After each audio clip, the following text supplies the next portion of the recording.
Using the word of God is our tool. Amen. So tell us Hebrews 4, verse 12.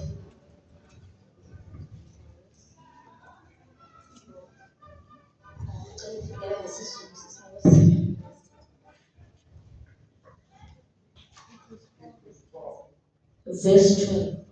Ngokuba izwi likaNkulunkulu liphilile, linamandla, libukhali kunenkemba zonke ezisika nhlangothi zombili. Lihlaba kuze kwahlukaniswe umphefumulo nomoya, amalunga nomnkantsha. Lahlulela imicabango nezizindlo zenhliziyo.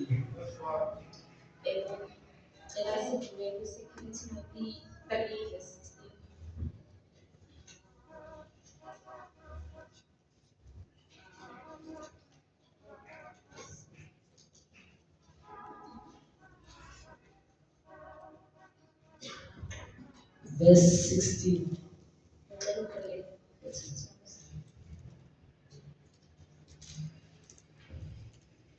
Yonke imibhalo iphefumulelwe nguNkulunkulu, ilungele ukufundisa, nokusola, nokuqondisa, nokuyala ekulungeni. Amen. Amen, bazalwane. Amen. Ngizothi izwi likaNkulunkulu liyisikhathi sethu. Amen. Konke liyisombululo sazo zonke inkinga zethu. Amen. Izwi likaNkulunkulu liwukwenza kwakhe. Amen. Bese khulumile yena. Bese kwenzile. Amen. Genesis lithi uNkulunkulu wathi makube khona isikhathi. Makube khona ukuhlukanisa kwamanzi. Makube khona ukuhlukanisa komkhathi nomhlabathi. Amen. Bese kuthi uNkulunkulu wabuka konke akwenzile. Alisho uNkulunkulu wabuka konke ayithele kwenzeke bese wakwenza. Lithi uNkulunkulu wabuka konke ayikwenzile. Amen. Izwi likaNkulunkulu lukwenza kwakhe. Ohlangene nezwi lakhe. Ukwenza kwakhe. Amen. Ekuseni bazalwane. Ngizokhumbula nje izwi likaNkulunkulu. Ukuthi izwi likaNkulunkulu ukwenza kwakhe. Amen.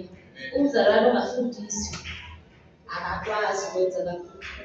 Ngoba uma uya kuNkulunkulu futhi Jesu, uNkulunkulu wena ezwi lakho uthela. Uyeza mina ngempilo yami kodwa wena ezwi lakho uthela. Amen. Manje uzoya kanjani ungazi ukuthi uthele? Uzophuma ngaphandle uzwe ukuthi obani uNkulunkulu bathini. Ngoba wena uma uNkulunkulu wazi ukuthi uthele, uzokukholwa lokho akushoyo. Ngoba wena awukwazi ukuthola uNkulunkulu uthele. Amen. Ukuthi singagcini ngokufundisa nabesilane enkonzweni. Umzalwane olula mawukuthi wena izwi likaNkulunkulu ugcina ngokulizwa nje la enkonzweni. Amen. Mawukuthi ugcina ngokulizwa futhi bese ungalenzi izwi likaNkulunkulu alikushinthi. Uhlala nje umzalwane nje ozwayo. So ekuseni asilizwe sifunde bese siyaphila. Ungajabulisa ukuthi nje ujabulisa ukuthi sizwile sikhulile sezwa bese siyenza. Amen. Bazalwane, uthi uma uya kuNkulunkulu eseke uthi uNkulunkulu ngiyafuna ukuhluka kunalokho wena uthi yikho. Amen. uNkulunkulu makathi thina siyi-holy nation, kusho ukuthi usekwenzile ukuthi thina sibe holy. Kuwe ukuthi wena ushintshe ukuthi alikho holy la. Amen. Bazalwane, kuwe umzalwane ukuthi uma uqeda ukufunda ukuthi uNkulunkulu uthe uzokwenza ukuthi nokuthi bese uthi uNkulunkulu mina akakuboni ukwenza empilweni yami.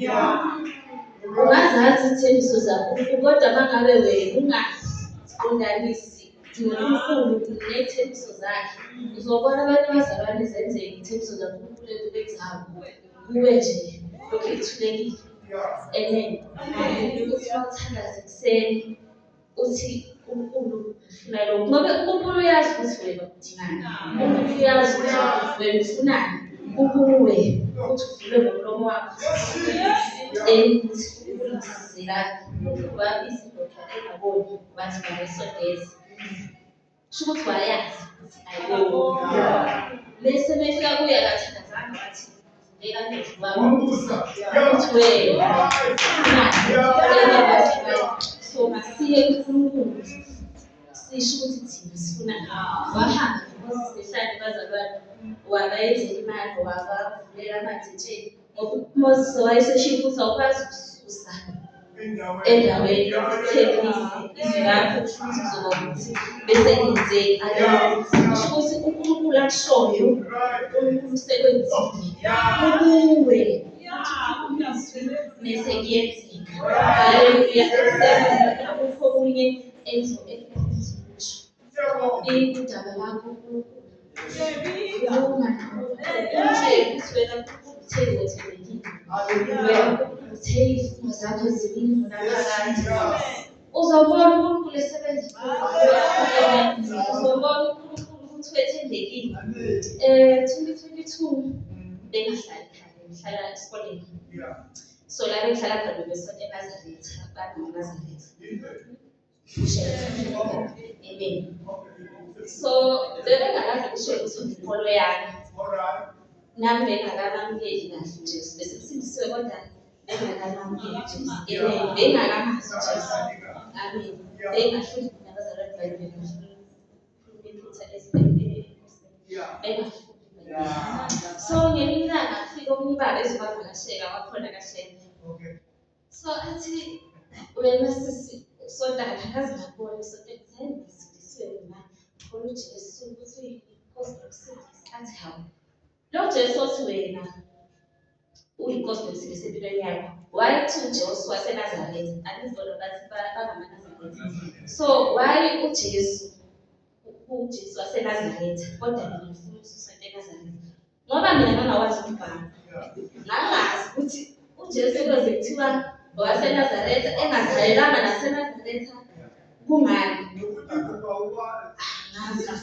uJesu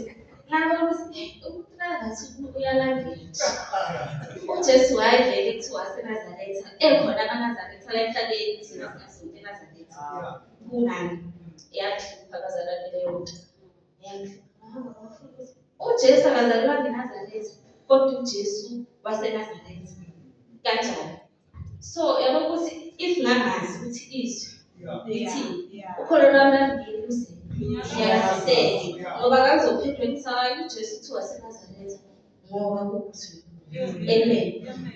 Nawe bazofika usathana uzofika athi ukuthi ukholo lwami ngiyaziseke ngoba wazi ukuthi yena izwi lakhe lithini. Amen. Ukuzibuza ukuthi kungani kulula ukuthandaza nokufundiswa. Mawusuka ukuthandaza monologue yakho leyo usengalala manje kanjani uqedile. Kodwa izwi lidinga isikhathi ngoba uNkulunkulu uyakhuluma uyalalela uyacabanga bese nawe uyakhuluma ngezwi wenze ngezwi. Amen. So usathane uzokwenza ngazo zonke indlela ukuthi vele kube nzima ukuthi wena ufunde izwi kaNkulunkulu because izwi liyiqiniso liphila linamandla. Amen. So umzalwane ongafundi izwi kaNkulunkulu akazi ukuthi ukukhuluma kaNkulunkulu kuyini. Ugcina la ufundisa uzoqhamuka esethi uNkulunkulu wakhuluma nendoda ehlane uhlahla sabawulini awazi ukuthi indoda yiphi yona leyo awazi.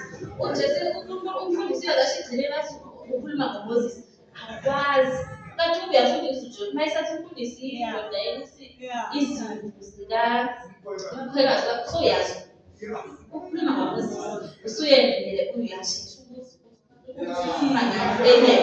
So bazalwane ekuseni